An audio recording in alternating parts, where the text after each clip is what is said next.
देखिए यहाँ मास्को में टर्मिनल सी में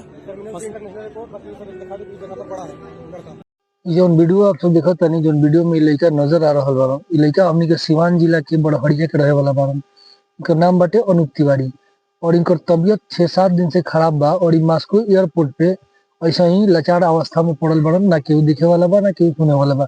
वहाँ के प्रशासन भी मदद नहीं करत। तो हम चाहतनी बड़हरिया विधायक हमार इंद्रदेव सिंह जी बानी, जो कि जदयू से विधायक बानी, तो आप ऊपर बात करी और बात करके भाई के सकुशल घरे ले आवे में मदद करी। और हमारा आदरणीय प्रधानमंत्री मोदी जी से भी आग्रह बाटे कि भाई के सकुशल अपना घरे ले आवे में मदद करी।